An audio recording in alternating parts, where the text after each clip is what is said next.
चलिए, आइस का जो पीस था वो हमारे पास सॉलिड होता है, और इस जो सॉलिड पीस है हमारे पास, इसको जैसे ही मेल्ट करते हैं हम, ये वाटर में कन्वर्ट हो जाता है, जो कि लिक्विड हो जाती है। ठीक है, ये सॉलिड स्टेट थी, ये लिक्विड स्टेट हो गई।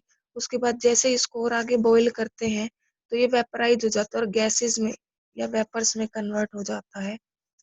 ठीक है, तो ये स्टेट आ जाती है आपकी गैसियस स्टेट। तो यहाँ पर स्टेट का चेंज हो रहा है, तो ये स्टेट का चेंज जहाँ होगा वो चेंज होगा आपका फिजिकल चेंज। तो ये एग्जांपल आपको याद रखना है।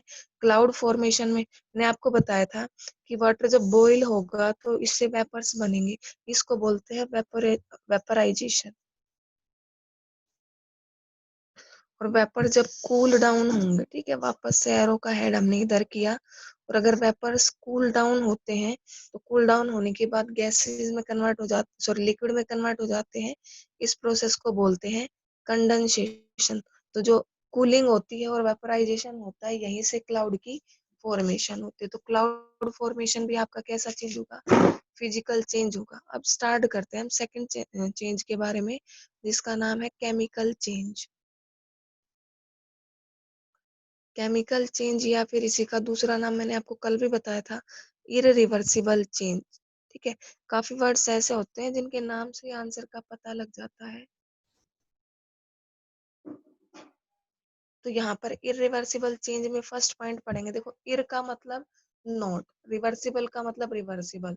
तो फर्स्ट पॉइंट तो जो हमने फिजिकल चेंज पढ़ा था उसी का हो जाएगा reverse. It means that can not be that can not be undone that can not be undone by reversing. यानी वापस से इनको उल्टा हम नहीं कर सकते हैं। ठीक है, ओरिजिनल जहां से चले थे वहां से वापस नहीं चल सकते। जैसे फॉर एग्जांपल मैं लिखूं यहाँ पर,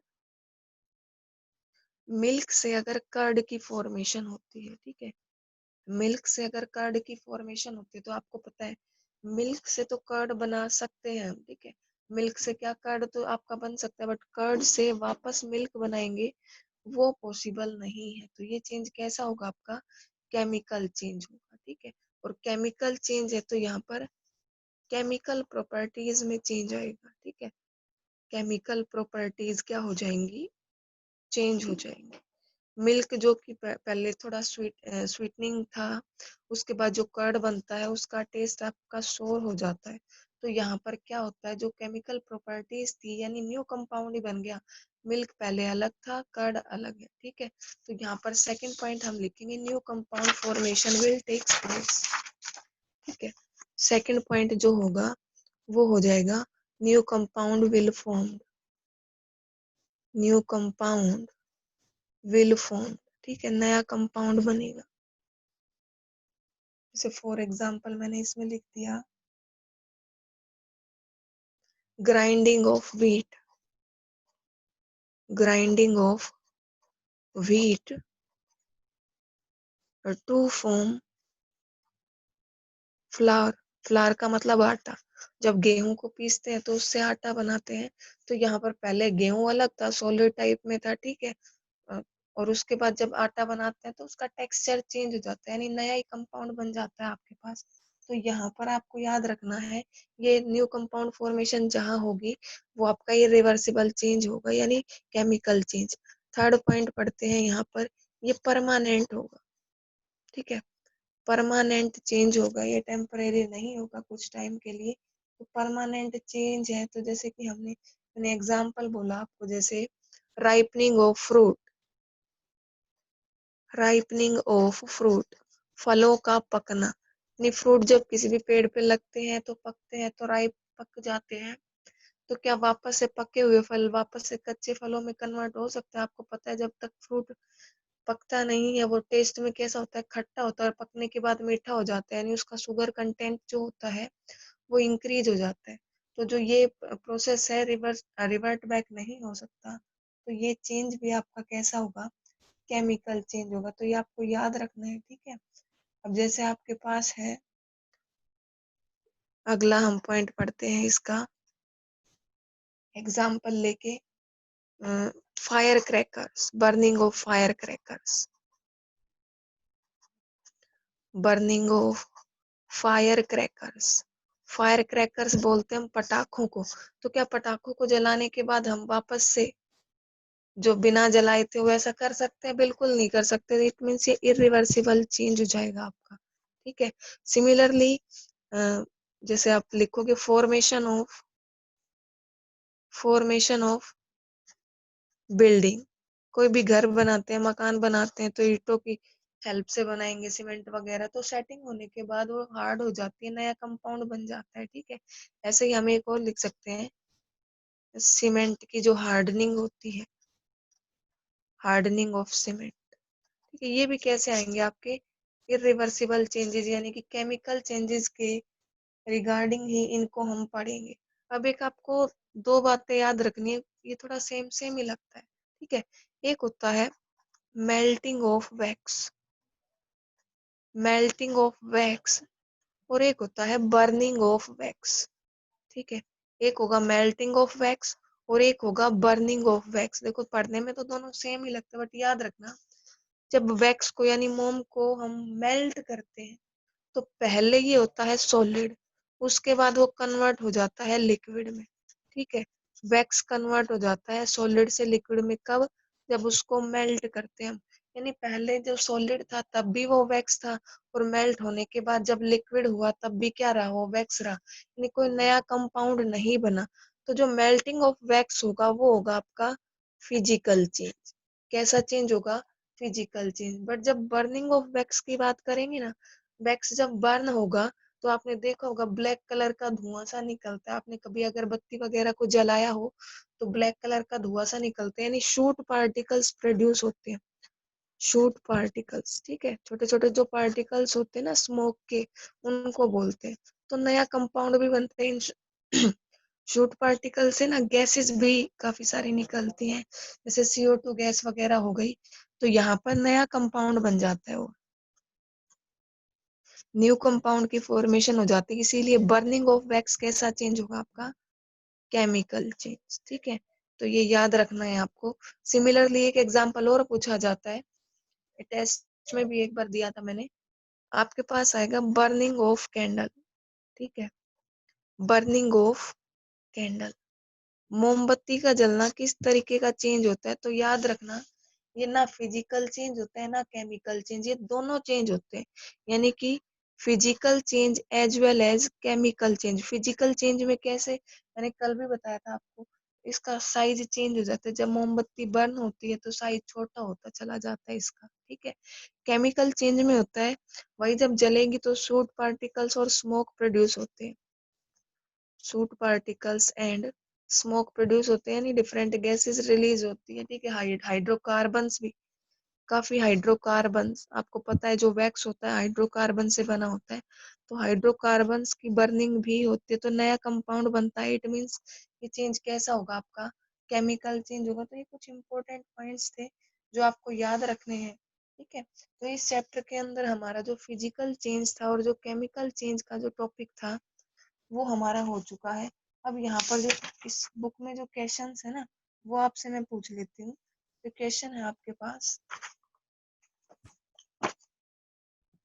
changes of water into water vapours, ठीक है। अपनी बुक में से मैच कर लेना इन चीजों को।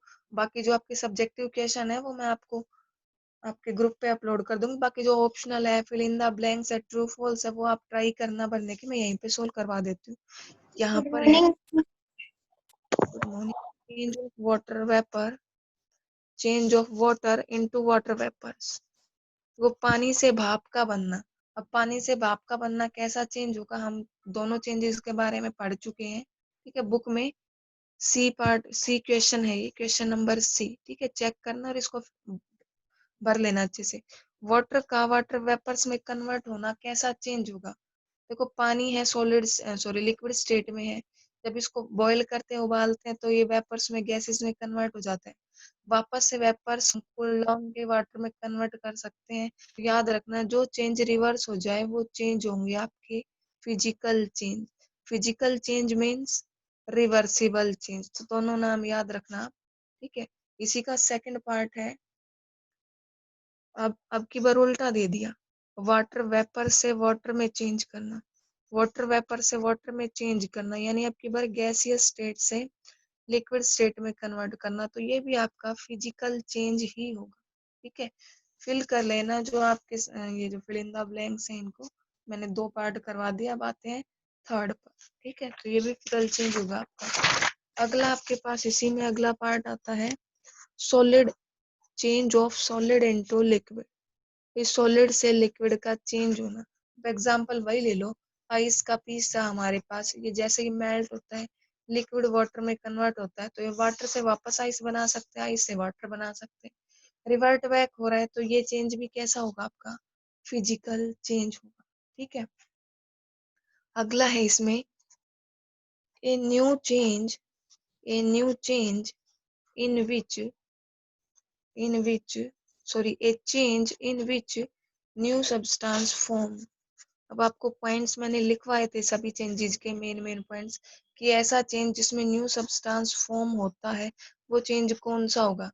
तो न्यू सब्सटेंस की फॉर्मेशन होती है केमिकल चेंज में, तो इसका नाम हो जाएगा केमिकल चेंज या फिर इररिवर्सिबल चेंज। तो ये आपको याद रखना है। ठीक है, तो ये आपका सी जो पार्ट था वो मैंने आपको करवा दिया। अब उसके बाद हमारे पास इसी में क्वेश्चन नंबर डी है। ठीक है, मैचिंग कॉलम है, तो यहाँ पर आपके पास मैच करने वाला क्वेश्चन है, बुक मिलेगी तो उसमें मैच कर लेना, मैं सोल्व करवा रही हूँ। इधर कॉलम 1 दे रखा है आपका और इधर कॉलम 2 है। ठीक है, तो इधर मैं लिख देती हूँ, आपके पास क्वेश्चन है drying of clothes, drying of clothes. अब आपको बताना है ये कि ये फिजिकल चेंज है, केमिकल चेंज है, कैसा चेंज है या कैसे होता है ये। ठीक है, अगला है शार्पनिंग ऑफ पेंसिल। पेंसिल है उसको शार्पन करते हैं ना, शार्पनर की हेल्प से, शार्पनिंग ऑफ पेंसिल।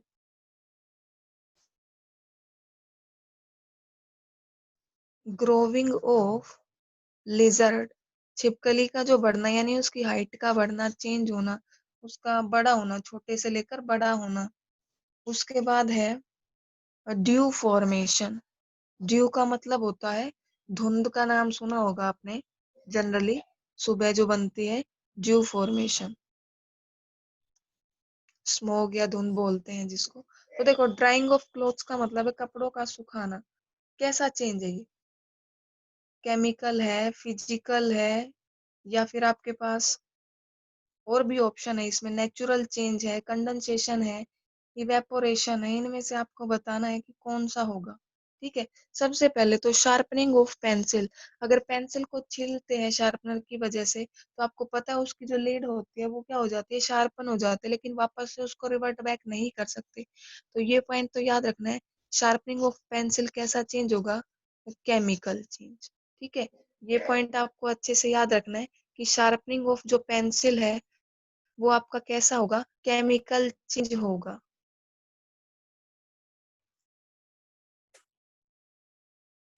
उसके बाद आपके पास है ड्यू फॉर्मेशन जो है, ड्यू फॉर्मेशन ये की धुंध वगैरह का बनना, तो ये आपको पता है जिस तरीके से क्लाउड बनते हैं उसी तरीके का होता है। इट मीन्स ये ड्यू फॉर्मेशन आपका कैसा हो जाएगा, नेचुरल चेंज है। ठीक है, नेचुरल चेंज है, नेचर की वजह से ही बनते रहते हैं ये। अब ड्राइंग ऑफ क्लॉथ्स, कपड़े जो सूखते हैं, आपको पता है कपड़े सूखते हैं तो कपड़ों में पहले क्या होता है, वाटर होता है, पानी होता है। अब जब बाहर सनलाइट में सुखाते हैं तो वो पानी क्या हो जाता है, वेपराइज हो जाता है। तो यहाँ पर जो इस बुक के अंदर देखो जो ऑप्शंस दे रखे हैं ना, उन ऑप्शंस के रिगार्डिंग हम लेंगे इनको। तो यहाँ पर ड्राइंग ऑफ क्लोथ्स में क्या हो जाएगा, इवेपोरेशन। ठीक है, इवेपोरेशन या वेपराइजेशन भी बोल सकते हो, मैंने करवा दिया था आपको ये, वेपर्स का बनना। ठीक है, तो भाप बन के जो पानी है वो उड़ जाता है, तो हमारे जो कपड़े होते हैं वो क्या हो जाते हैं, सूख जाते हैं। ठीक है, अगला है आपके पास ग्रोविंग ऑफ लिजर्ड। जो आपके पास छिपकली है उसका ग्रोथ होना, वो कैसा चेंज होगा आपका, इररिवर्सिबल। ठीक है, इररिवर्सिबल का मतलब अगर छिपकली की हाइट एक बार बढ़ जाती है तो वापस से उसकी हाइट को हम कम नहीं कर सकते हैं। ठीक है, तो यहाँ पर हम अनडन नहीं कर सकते हैं, तो ये इररिवर्सिबल चेंज यानी कि केमिकल चेंज आपका हो जाएगा। ठीक है, ड्यू फॉर्मेशन आपका नेचुरल चेंज तो है, बट इसको भी आप केमिकल चेंज की फॉर्म में याद रख सकते हो, ये भी एक टाइप का केमिकल चेंज ही होता है। ठीक है, उसके बाद क्वेश्चंस जो आपके बनते हैं यहाँ पर, एक क्वेश्चन है melting of wax and burning of wax are not similar changes. तो मैंने अभी आपको बताया था थोड़ी देर पहले कि मेल्टिंग ऑफ वैक्स और जो बर्निंग ऑफ वैक्स है ना, ये दोनों सिमिलर नहीं होते हैं। क्योंकि मेल्टिंग ऑफ वैक्स है वो आपका फिजिकल चेंज है, यहाँ पर सिर्फ स्टेट में चेंज होता है, सॉलिड से लिक्विड में कन्वर्ट हो जाता है वो। लेकिन बर्निंग जब करते हैं तो उसमें सूट पार्टिकल, स्मोक और डिफरेंट टाइप्स की गैसेज रिलीज होती है, तो नया कंपाउंड बनता है। तो यहाँ पर क्या होगा, केमिकल चेंज होगा, तो इसीलिए सिमिलर नहीं है। तो आप बताओगे melting of wax is a physical change while burning of wax is a chemical change. ठीक है, तो आई होप ये क्लियर होगा आपको। उसके बाद सेकंड है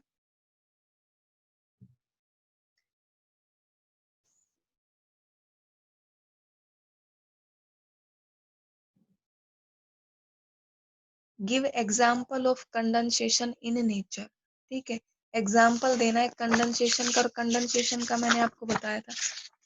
एक तो सिंपल दे देते हैं, फिर नेचर का देते हैं। देखो, मैंने कल भी बताया था आपको, हमारे पास ये कप है, इसके अंदर टी है। ठीक है, हॉट कप है, टी है, तो यहाँ पर आपने वेपर्स निकलते हुए देखा होगा कप में से।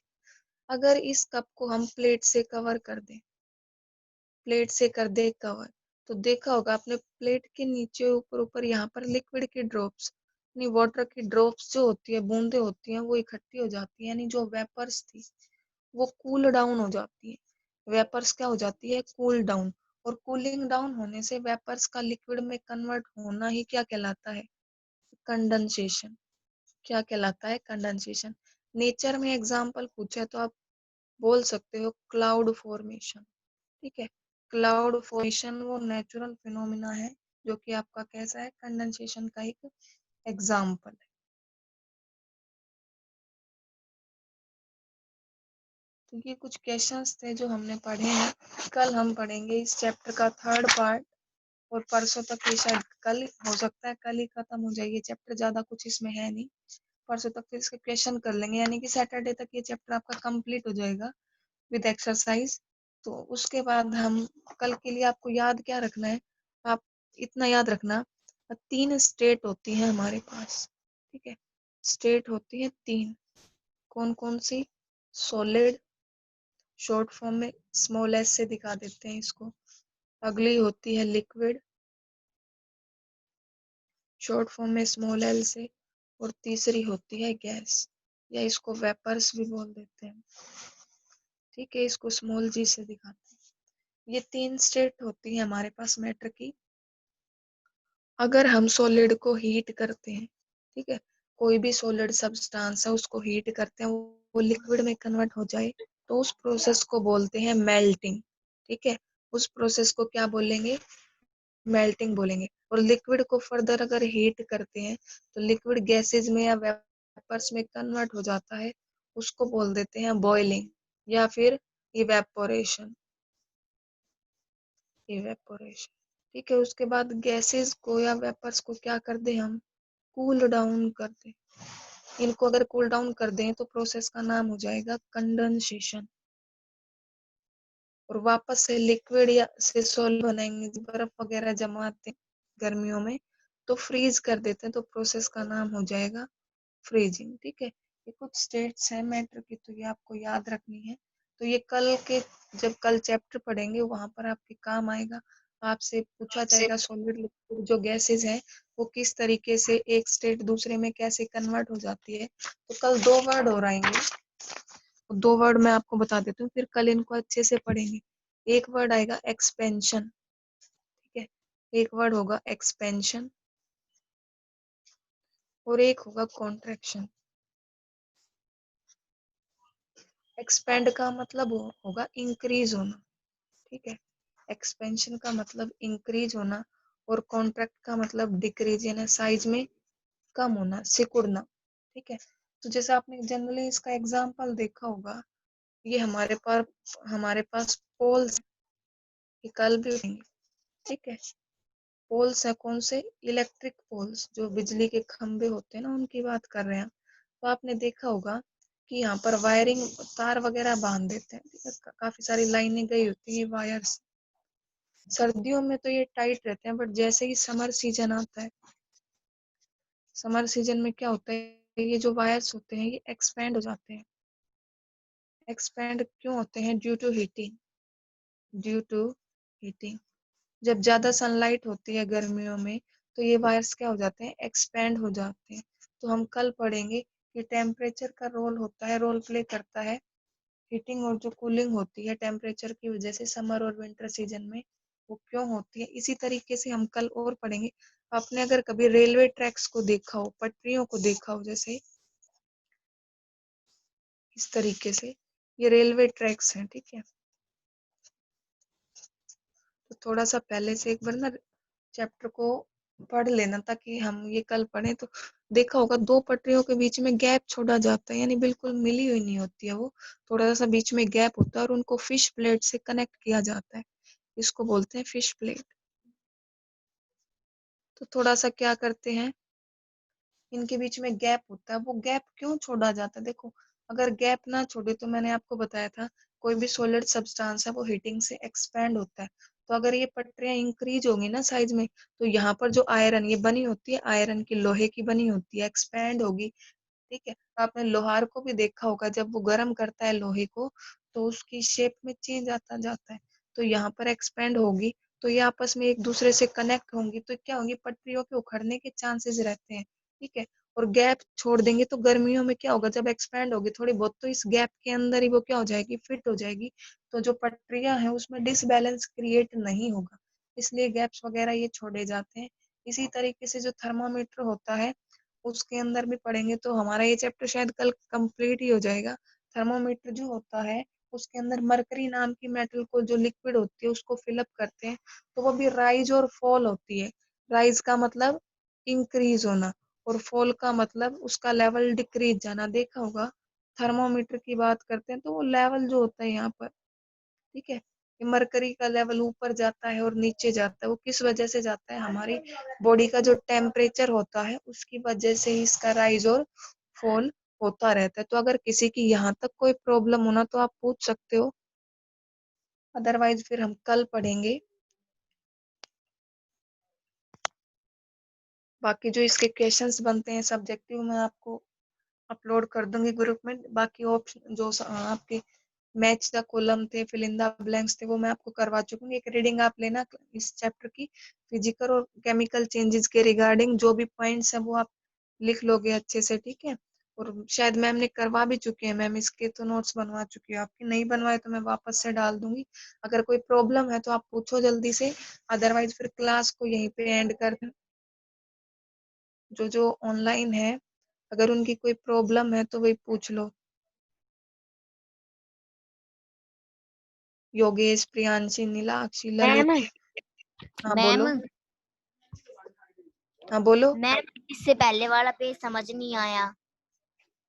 पहले वाले में क्या समझ नहीं आया बताओ। पहले वाले में एग्जाम्पल ही तो बताए हैं मैंने, केमिकल चेंज। यहाँ पर मैंने कहा था ये कि एक्सरसाइज के क्वेश्चन ये करवाए हैं मैंने। अब यहाँ पर है कि सॉलिड से लिक्विड में कन्वर्ट होना, भाई सॉलिड से लिक्विड में कन्वर्ट हो गया। आप आइस का एग्जांपल ले लो, आइस है वो वाटर में कन्वर्ट हो गई, तो कैसा चेंज है? फिजिकल चेंज है, क्योंकि वाटर को वापस से इसमें हम कन्वर्ट कर सकते हैं। तो वही चीज है आपका फिजिकल चेंज है, ये न्यू सब्सटेंस फॉर्म। अभी बताया था मैंने, फिजिकल केमिकल चेंज के पॉइंट लिखवाए। न्यू सब्सटेंस किस में बनता है? केमिकल चेंज में। तो सीधा आंसर लिखना है आपको। ड्राइंग क्लोथ्स, कपड़े सूखते हैं तो कपड़ों में जो पानी होता है सनलाइट की वजह से वेपराइज हो जाता है, भाप बन के उड़ जाता है। क्या प्रोसेस होगा? इवेपोरेशन। बुक के अंदर दो कॉलम दे रखे हैं, मैच करना है कर लोगे। शार्पनिंग ऑफ पेंसिल, पेंसिल को शार्प करते हो, छीलते हो उसको, तो क्या वापस से जो हमने छिला हुआ जो पोर्शन है उसको से पहले जैसा करते हैं? बिल्कुल नहीं कर सकते। तो ये आपका केमिकल चेंज हो जाएगा, ठीक है। लिजर्ड ग्रोविंग यानी छिपकला साइज में इंक्रीज होना। आप तुम्हारा भी तुम साइज में बढ़ के तुम वापस से अपने साइज को छोटा कर सकते हो? नहीं कर सकते। तो इरिवर्सिबल यानी केमिकल चेंज। ड्यूफॉर्मेशन नेचुरल चेंज है बट केमिकल चेंज के अंडर आता है, ठीक है। इसके अंदर आपके पास ड्यू का मतलब मैंने बताया था, दूध वगैरह बनती है तो उसमें भी काफी सारे अदर केमिकल कंपाउंड्स प्रेजेंट होते हैं। फिर था नेचुरल कंडेंसेशन का कोई नेचुरल एग्जाम्पल बताना है। कल की क्लास में भी बताया था, क्लाउड बने वो कंडेंसेशन से बनते हैं। वाटर जो होता है वेपर की फॉर्म में इवेपोरेट हो जाता है सनलाइट की वजह से, और वो ऊपर जो हमारे एटमॉस्फेयर में प्रेजेंट होती है वो कूल डाउन होके रेन की फॉर्म में अर्थ पे आती है, तो बादल इसी तरीके से बनते हैं। रिवर्ट बैक वाटर साइकिल चलता रहता है, तो कैसा चेंज हो जाएगा, फिजिकल चेंज यानी रिवर्सिबल चेंज, यही तो बताया मैंने। और 3 स्टेट है, सॉलिड लिक्विड, ये तो कल की क्लास से बताती आ रही है, कल भी मैंने रफली ये डायग्राम दिखाया था आपको, ठीक है। तो ज्यादा कुछ नहीं, बुक के क्वेश्चन है जो मैंने आपको पिक करवा दिया। तो आज की क्लास के लिए इतना काफी, बाकी पढ़ते रहना भाई, ठीक।